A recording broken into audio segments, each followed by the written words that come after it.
Good afternoon, Standard 7s. Once again, I am before you, and today I will be starting this chapter of civics, the very first chapter, that is basic ideas of the Constitution. So, in this chapter, I will mention you about Constitution, its meaning and utility. Also, I will discuss with you about the silent features of our Constitution, the Preamble. So, before moving to the discussion, I would like to ask you some questions.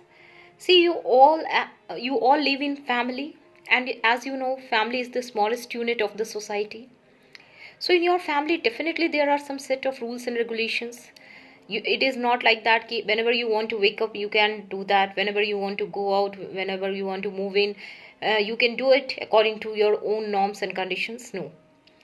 In family also, where there are different peoples are living together, they all have to follow the certain rules and regulations prepared by the head of the family. So likewise, India is also very big country. See, it is a country, it is, as you know, that it is the second largest country of the world. It is having, apart from population, it is also one of the country with highest diversity. When you move to North India, you will find a different India. When you will move to East, West, South, you will find an entirely different picture of India. So there is a huge diversity in its culture, fooding, eating, inhabitation, in different aspects. So, in spite of this diversity, we are still together. In spite of this diversity, we are still living together with harmony and peace. So it is a great achievement. So definitely it is the role of government. Government is looking after us. We have chosen our elected representatives who is running the nation, who is addressing our problems. But apart from the governance system, political system, there is a supreme law in the country, that is the Constitution.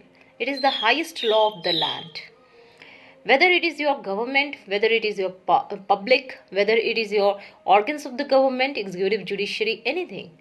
See, every organ of the government, even citizens and others, all these bodies, they receive their power, they receive their legitimacy from the Constitution. So Constitution is very important for us, and Constitution is especially important in a democratic country. You know, India is a democratic country. So on 26 January 1950, we adopted our Constitution, and that is the day why we celebrate the Republic Day. You all know this. So see, Constitution is very important legal document, and we have a written constitution, and it is world's bulkiest constitution. If you will see around the world, it is the lengthiest constitution. Now, what is constitution? Say, simply in simple terms, constitution means a set of rules and regulations according to which a country is run or governed. So now, what is the need and importance of constitution? Why we need a constitution? Already a government is working there. Already there are certain authorities who are looking and addressing our grievances. Then what is the need of this constitution? Now, as I have mentioned you, what is constitution? I want to mention you about its utility, its importance, its vitality. See, as I have mentioned you, that India is a very big country. It has rich diversity in different aspects. So here, suppose in your school, there is a principal, there are teachers, coordinators, administrators, and others. So these are the school authorities who look after the proper and smooth functioning of the school. Apart from this, there are certain important rules and regulations which are mentioned, according to which every authority, from principal to a teacher, everyone works according to that rules and regulations. Even the students are also the part of this rules and regulation. They have to also follow the norms. So likewise here also you will see that in a country, whatever the basic structure of the government, the Constitution plays a very vital role in providing the basic structure of the government. Now, what is the meaning of this? See, it simply means who will elect the government, how the government will be formed, who will choose the government, what will be the powers of the government. All these things are mentioned in the constitution. Suppose in our constitution has clearly defined the powers of different organs of the government. It has clearly demarcated the limitations. It has clearly mentioned the powers and limitations. So ultimately, all these different organs which are working, they don't get clash, or even if there is a conflict or clash, it is resolved according to the norms given in the constitution. So the basic structure of the government means, suppose in India you have power of division, the concept of power of division.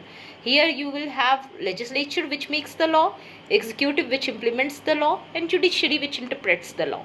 So this norm has been given by the Constitution of India. It is not made by a particular person, whether that is a PM or President of India. It is a norm according to which the government is functioning, and these norms are given in the Constitution, and Constitution is the highest law of the land. So that's why ultimately, whether it's formation of the government or functioning of the government, the rules given in the Constitution has to be followed. Now, what is the now this come to the importance of this Constitution. If we look to there are different, as I have mentioned you, that India is a country where you will find rich diversity, and also at the same time you will find there are different classes in the society. You will see there are some norms given in our constitution. There are some sections of the society which are economically backward or socially backward, or simply just backward sections of the society. So they are deprived sections of the society, and if these backward sections of the society are not given proper atmosphere, proper freedom and rights, definitely they would not be able to join the mainstream of the society. So development is not for a particular section, not only for upper class or not only for the elite section. Development means a holistic one, which is for everyone, which covers every section of the society. So here also our constitution plays a prominent role in providing and in safeguarding the rights of the backward section by giving them some reservations and provisions. And these reservations are not for equality, for promoting the inequality in the society. It is just for the sake of development of these backward sections.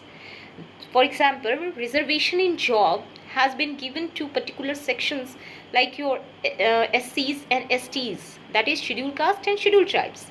So that is not given to these sections because they are very elite section or because they enjoy enormous power. No, it is because they are lacking behind. They are not in the mainstream of the society. They are backward. So in order to bring them in the development process, our constitution has given certain provisions of reservations to these sections. Now, next. Now, as I have mentioned you that government. See, government have the responsibility to run the nation. They have the duty to look after the people. But when we choose this government for 5 years, they might not work for us. They might underestimate the public. They might take undue advantage of their power. So it cannot happen in India, especially because of presence of our constitution, because it limits their power. And how it limits? It limits the power by distributing the power. Power is not concentrated in one hand. It is distributed so that nobody can misuse the power. I have already mentioned you that there is bifurcation of power between the three organs of the government. Who are these three organs of the government? Your legislature, your executive, and judiciary. Legislature makes the law, executive implements the law, and judiciary interprets the law.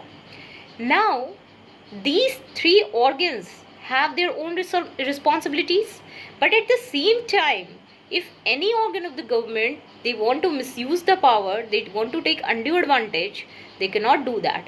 Suppose if legislature or executive is not implementing the laws properly, or if they are not addressing the grievances of the people, then judiciary comes in between. Then judiciary interferes, and many times you will see the example of judicial review. Now, what is the judicial review? See, if there is a matter of public importance and if the government is not paying proper attention, the judiciary interferes, and that is known as judicial review. It is a special power given to judiciary by the constitution. Now, suppose you will take if you are watching news, or if you have seen early, if you are if you regularly goes for the news, you will see many instances where you will see that the particular branch of government is not working or functioning, and the government, the Supreme Court or the High Court, they interferes in the functioning. Suppose in Delhi there was there was a pollution problem. After Diwali, there was a lot of air pollution in Delhi, and due to this pollution, the common man, they were suffering. So ultimately, the High Court as well as Supreme Court interrupted, and they had asked the government, the central government also and the state government also, to take proper measures in order to save the life of the people. So ultimately, this is incidence of judicial review. So this clearly shows the limitation of the power of the government, and also at the same time check and balance of the power. Okay, so that nobody can misuse the power. Now, it's lays down all the legal and cultural aspects under which its people, government, etc. will be governed. See, whether we talk about the fundamental rights of the people, or the powers of the government, or the process to form the government, all these have the base, all these things, all these rules, how to go for the formation of the government and other things, everything is derived from the constitution. So constitution has clearly mentioned, not only it has mentioned the rules and regulations for the government, but also at the same time what will be the rights and duties of the citizen. As a citizen, what are the important rights that nobody can curtail, even the government also cannot violate it. So all these things are given in the constitution. That's why constitution is very important legal document, because especially if we take example of India, and not only in India, even where there is a democracy or for any democratic country, government plays a vital role, whether it is in written form or whether it is in just there are some because constitution everywhere it is not present in writing form, everywhere it is not in written form. There are some constitutions of the world which are unwritten, like your constitution of England, so it is not in written form. So definitely constitution plays a very vital role in the society, in the proper functioning of the nation, because it bifurcates the power between the government, it gives the power to the common man, it ensures the proper functioning of the government, it also declares the goals, national goals of the country, it also looks after the deprived sections of the society. So as a whole, if we see, constitution is very important, and that's why when India became free on 15th August 1947, then 2 years, 11 months, 17 days were taken by our constitution makers to frame the constitution for India. Because already, see, now I will move to the making of the constitution. See, if you will see the background of India before the freedom, you will see that India was a country with a lot of diversity, and it is the especially in the Indian subcontinent, when it came under the control of Britishers, how Britishers misused misused their power, how they used the policy of divide and rule to divide the people. And we have seen its outcome, especially after independence, by seeing the bifurcation of the country into two parts, India and Pakistan. So ultimately, our constitution makers were those great leaders who have participated in the national movement. They have seen the lot of horrors after the bifurcation of the nation. So ultimately, they don't want to repeat the history. So as a precaution, they all have taken proper time to frame the constitution, and that's why you will see all the best things from the different constitutions of the world have been taken, and a and a document is prepared for India, which would run it and which would also promise a better future for it. And even today, if we are united in spite of such diversity, although there are some incidences which is occurring in the society on the basis of religion, on the basis of caste, there are some antisocial elements who are taking undue advantage, who are manipulating the things, but it is the credit of given it is the credit should be given to our constitution, which had played a prominent role in keeping India united. Because if it had not mentioned the things properly, our constitution makers were very I would say that they were not only highly intellectual, but also they had a deep understanding of the needs of the people, whether those people belongs to the northern part or the southern part of India or any part of India. So this is the reason why still our constitution is able to survive.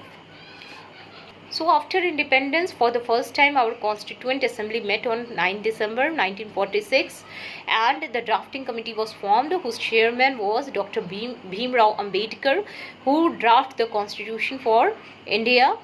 And finally, on 26 January 1950, we adopted the constitution. Thus, India became republic.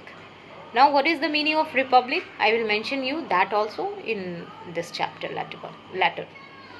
Now, let's come to preamble. Now, what is preamble? Preamble is just the introductory part of the constitution.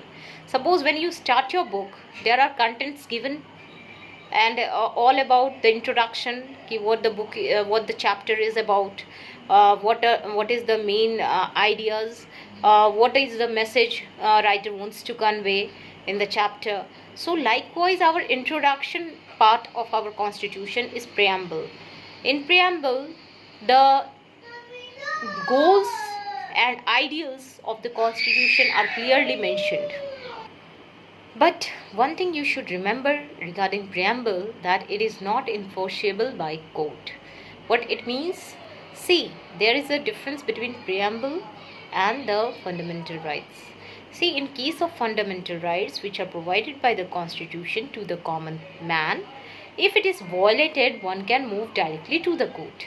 But preamble, as I have mentioned you, it contains the ideals and goals of a nation, which every government should try to achieve it. But suppose if the government is not able to achieve it or not able to implement the ideals properly, that it does not mean that you can move directly to the court. It is not enforceable by the court. Okay? So the constitution of so the preamble indicates the two sources which needed to be served. And which are those?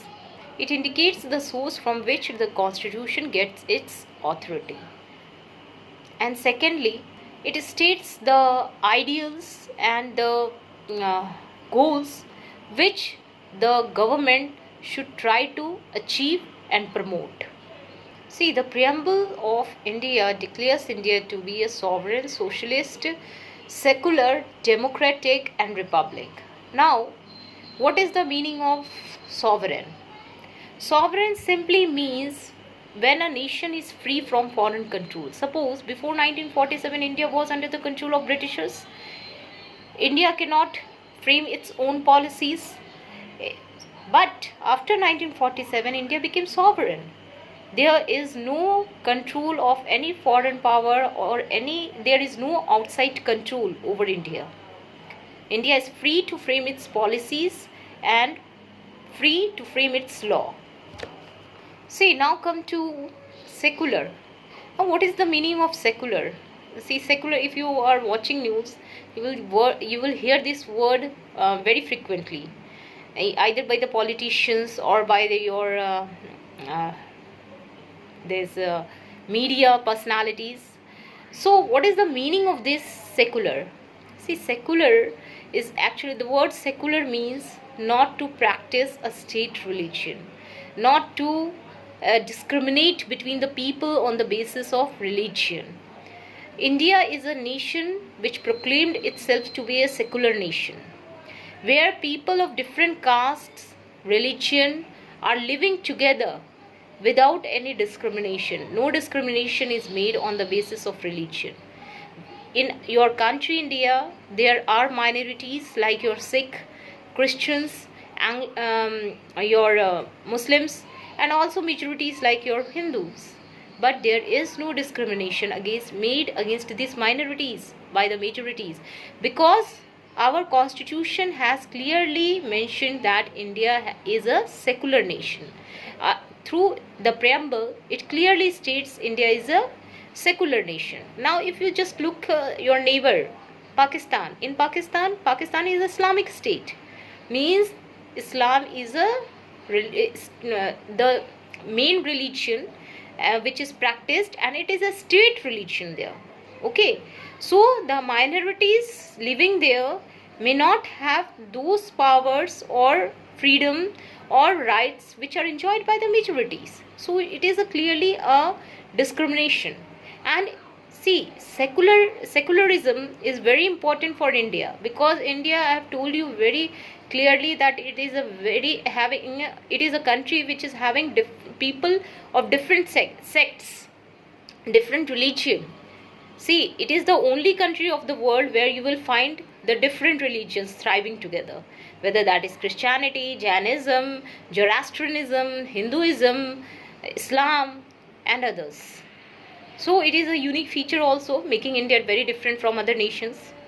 Now next come to democratic. Now, what is the meaning of democratic? Now, we have in India, we have democracy. Democracy means I will use a very popular definition given by Abraham Lincoln. It is a government run by the people, of the people, and for the people. Means people are in prominent role. Whether you choose the government, it is the common man. Whether the representatives who runs the country, they are elected by the common man.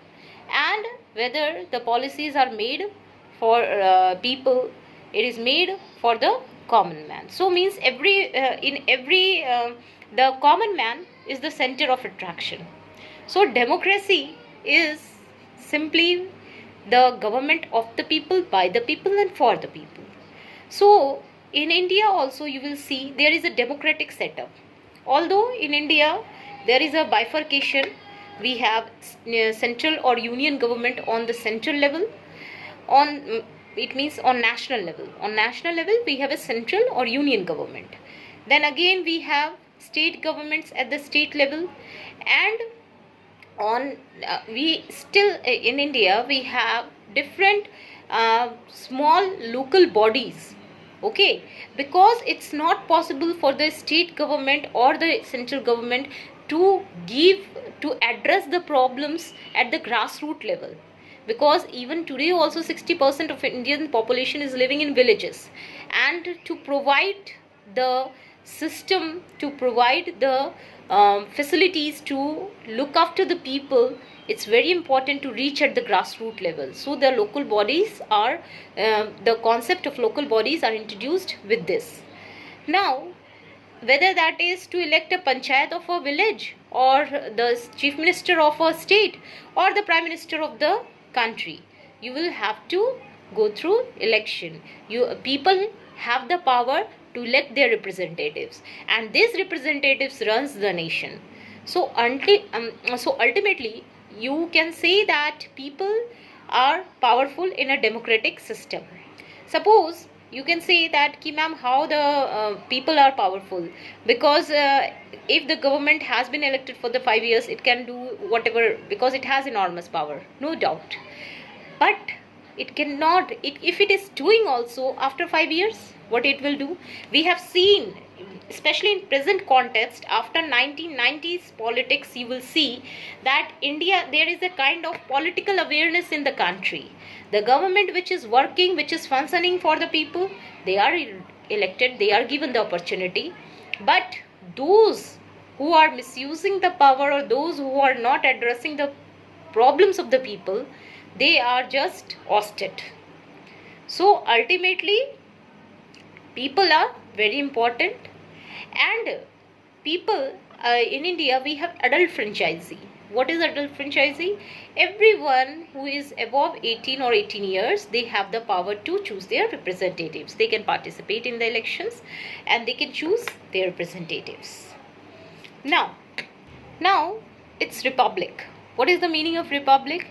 I have mentioned you that earlier. On 26 January 1950, after adopting the constitution, India became republic. It simply means the head of the state is elected by the people. Okay, it is not a hereditary post like in your England. The head of the state is a hereditary position. Okay, but in India it is not hereditary. The head of the state has to be elected for the fixed period of 5 years. And in India, there is an election held for the election of the president. Who elects the president? The members of parliament and the state legislative elects the president. Now come to socialist. What is the meaning of socialist? See, socialism is a political philosophy. According to this, there should be equal distribution of wealth in the society. See, since the evolution of mankind, and especially after the industrial revolution, you will see there is a kind of inequality, especially in terms of economy. There is an economic inequality in the society. So in order to promote equality, because I have mentioned you that the government, it is the national goal of the government of the state to achieve equality, fraternity, freedom in different fields. So in terms of economic field also, the government has the government was given a clear direction for the equal distribution of the wealth. And this socialism, what is the meaning of this socialist? It means that in India there will be no discrimination made between the people on the basis of rich or poor. Okay, so due to this socialist concept only, the Zamindari system was abolished.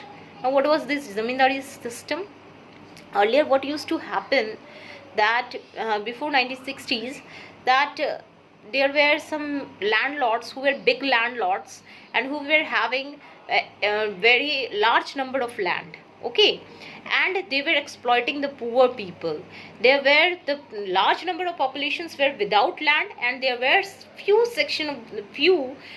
people who were having a large number of land. So in order to ensure economic equality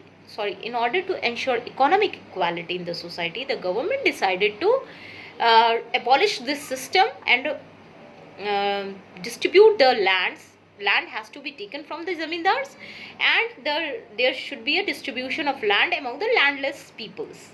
And it has been done in India earlier also. So it was a step taken by the government to ensure a proper economic growth and equality. Okay, now last one is your justice. See, The preamble ensures that justice has to be given to every citizen of the country without any discrimination of caste, color, or creed. And that justice should not be only it should not only cover the social aspect. It should cover the social, economic, political, and cultural aspect. Means every aspect of human society has to be covered, and justice has to be promoted in every field of human life. And why this justice has been promoted as one of the ideals? Because see, without having proper justice, you cannot develop the society. You cannot have a good society. You cannot have a society where everyone have the proper opportunity. So justice is very important. And see, in our especially in case of India, it is important because nobody should feel that they are neglected.